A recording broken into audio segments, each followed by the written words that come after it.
Intelligence की बात करें तो आज के समय में लोग सिर्फ आइंस्टीन की बात करते हैं कि आइंस्टीन का ब्रेन कहीं रखा हुआ है जिस पर आज भी स्टडी चल रही है, आज भी रिसर्च चल रही है, इस तरह की बातें करते हैं। आज हम ऐसे ही एक महापुरुष की बारे में बात करेंगे जो कि भारत के बहुत बड़े, बहुत ही मुख्य पर्सन थे, जिनके बारे में बात करना हमारे लिए सौभाग्य की बात होगी। आज हम ऐसे ही पर्सन के बारे में बात करेंगे। तो चलिए मित्रों, समय न लगाते हुए वीडियो स्टार्ट करते हैं। हरे कृष्णा दोस्तों, मैं आपका अपना दोस्त मोहित बघेल। कैसे हैं आप सभी? उम्मीद है कि आप बहुत अच्छे होंगे और भगवान कृष्ण का सदैव आप पर आशीर्वाद बना रहे। भक्ति विनोद ठाकुर का जन्म ब्रिटिश शासन में हुआ था। ब्रिटिश शासन जब भारत में पनप रहा था शुरुआत में, तभी भक्ति विनोद ठाकुर जी का जन्म हुआ। भक्ति विनोद ठाकुर इंटेलिजेंस के मामले में इतने होशियार, इतने परम ज्ञानी व्यक्ति थे कि उनके सामने अंग्रेज भी, जब इंग्लिश में बात करते तो अंग्रेज भी सोचते थे कि ये कहाँ से बात कर। सन 1868 में भक्ति विनोद ठाकुर जी बंगाल से जज बने और उनके साथ में 3 जज हुआ करते थे, लेकिन उनकी प्रेजेंटेशन में इतनी जल्दी लोगों को न्याय मिलता था, उच्च न्याय तरीके से, और इतना अच्छा न्याय मिलता था कि वो परम सिद्ध होता था। वहां के लोग, उस समय के लोग भी, उस समय के अन्य जज, उस समय के और भी अन्य अधिकारी भी उनके आने का इंतजार करते थे। इतने परम ज्ञानी और इंटेलिजेंट व्यक्ति थे और वो भगवान कृष्ण के परम भक्त थे।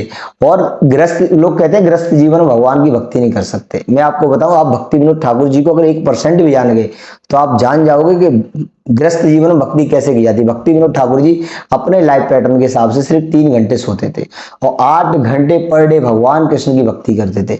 और उनके और समय, बकाया समय सारे अपने कोर्ट में बिताते थे।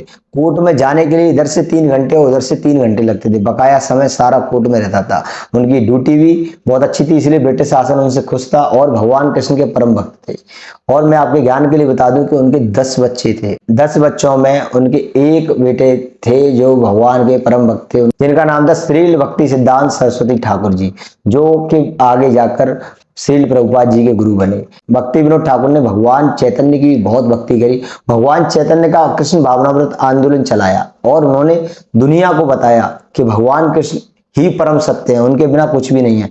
और उन्होंने भविष्यवाणी भी की थी कि एक पर्सन भारत में ऐसा होगा और बंगाल में ही ऐसा पर्सन पैदा होगा कि उसके द्वारा पूरे दुनिया में भगवान कृष्ण के कृष्ण भावनामृत आंदोलन का प्रचार होगा, भगवान कृष्ण की परम भक्ति होगी। और आज आप देख रहे होंगे, क्या रूस, क्या जापान, क्या अमेरिका, हर जगह के अंग्रेज भगवान कृष्ण की भक्ति कर रहे हैं। और तो और पाकिस्तान जैसे देश, जिन देश में आतंकवाद पनपता है, वहां पर भी भगवान कृष्ण की भक्ति, पाकिस्तान के अपने लोग भगवान कृष्ण की भक्ति करते हैं और भगवत गीता पढ़ते हैं। ये सिर्फ और सिर्फ भक्ति विनोद ठाकुर जी की भविष्यवाणी और श्रील प्रभुपाद जी का संघर्ष था, जिसकी वजह से आज भगवान श्री कृष्ण की पूजा पूरे संसार में होती है। संसार में भगवान कृष्ण का कृष्ण भावनामृत आंदोलन चलता है।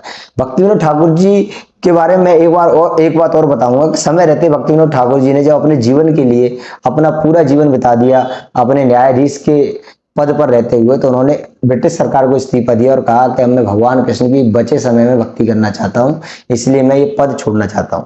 लेकिन अंग्रेजों ने उनसे रिक्वेस्ट की, उनसे कहा कि आप पद ना छोड़िए। आपकी पद छोड़ने की वजह क्या है? उन्होंने कहा कि 3 घंटे मुझे इधर से जाने में लगते, 3 घंटे मुझे उधर से आने में लगते, 6 घंटे मेरे तो कोर्ट से आने जाने में लगते हैं। ये समय मेरा खराब होता है और इस समय मैं भक्ति करना चाहता हूँ। वैसे ही मेरी एज भी हो रही है और मैं भक्ति करना चाहता हूँ। तो अंग्रेजों ने कहा कि अगर ऐसी बात है तो हम आपके घर के गेट तक रेलवे लाइन बिछवा देते हैं, और जिससे कि रेल आपको लेने आएगी। सोचो, ट्रेन सिंगल पर्सन को, सिंगल भारतीय को लेने आती थी ब्रिटिश शासन में। जो अंग्रेज दुनिया को परेशान करते थे, सारे भारतीय लोगों को यातनाएं देते थे, वो अंग्रेज एक भारतीय पर्सन के लिए स्पेशल ट्रेन भेजते थे और घर से लेकर कोर्ट तक आते थे और कोर्ट से घर जाती थी। इतना सम्मान भक्ति विनोद ठाकुर का था। भक्ति विनोद ठाकुर जी के भगवान कृष्ण जी के द्वारा जो उन्हें आशीर्वाद था, उस आशीर्वाद, उस टैलेंट का सम्मान करते थे। लेकिन ऐसे व्यक्ति को भी संसार में लोग जानते नहीं है, तो ये बड़ी दुर्भाग्य की बात है। और दुर्भाग्य की बात क्या है कि हम उस समय गुलाम भारत में थे और गुलाम भारत के लोगों को पैसा नहीं था, तो ऐसे समय में ऐसे लोगों का प्रचार प्रसारण नहीं हो पाता। और कहीं तक यही कारण था कि भगवान कृष्ण के परम भक्त ठाकुर भक्ति विनोद जी का उस समय प्रचार प्रसार नहीं हुआ, इसलिए आज उन्हें भारत में बहुत कम लोग जानते हैं। ये तो प्रभुपाद जी के द्वारा आज पूरे संसार में उनको जाना जाता है। ये सिर्फ प्रभुपाद जी, उनके पुत्र के परम शिष्य थे, उनके द्वारा भक्ति विनोद ठाकुर जी को आज पूरी दुनिया में जाना जाता है। मैं आपको बताऊं, भक्ति विनोद ठाकुर गृहस्थ जीवन में रह के भी एक लेखक, एक कवि और भगवान कृष्ण के परम भक्त थे। मैं ये बात बार बार क्यों कह रहा हूं, मैं आपको बताऊंगा। क्योंकि हम लोग कोई भी चीज गा लेते हैं, सुन लेते हैं, लेकिन हमें उस चीज का एहसास नहीं होता कि ये किसने लिखी है। कभी हम कल्पना नहीं करते। आपने एक भजन सुना होगा, जय राधा माधव जय कुंज विहारी। कितना प्यारा भजन है, ये सबको पता है। लेकिन पता है ये किसने लिखा है? ये भक्ति विनोद ठाकुर जी ने लिखा है। वो कोई सन्यासी नहीं थे, एक गृहस्थ जीवन में भगवान कृष्ण के परम भक्त ने लिखा है। और मैं बार बार गृहस्थ जीवन के बारे में क्यों बता रहा हूँ? क्योंकि आज के लोग कहते हैं गृहस्थ जीवन में भक्ति नहीं की जा सकती। वो कहते हैं कि गृहस्थ जीवन में नहीं, आप गृहस्थ जीवन में रहते हुए भक्ति कर सकते हो, परिवार को चला सकते हो, और गृहस्थ जीवन में रहकर और किसी भी उम्र में भी भक्ति कर सकते हो। ऐसा नहीं है कि जवानी, बुढ़ापा, बचपन, हर उम्र का व्यक्ति भक्ति कर सकता है। ये भगवान कृष्ण के परम भक्त प्रहलाद जी ने भी कहा था, जो नारायण की भक्ति करते थे, वो अपने जन्म में, बचपन में भक्ति करते थे, जिनके कहने पर भगवान ने नरसिंह रूप धारण किया था। उनके पिता हिरण्यकश्यप को मारा था। ये कहानी तो आपने सुनी होगी, इसकी वजह से होली मनाई जाती है। तो भक्ति करने की कोई उम्र नहीं होती है। और मैं आपको एक बात और बता दूं मित्रों, कि हम भगवान कृष्ण की देन है, भगवान की देन है, ये शरीर भगवान की देन है। उसके द्वारा हम किस चीज पे घमंड करते हैं? हमें किसी चीज पे घमंड नहीं करनी चाहिए और भक्ति करनी चाहिए।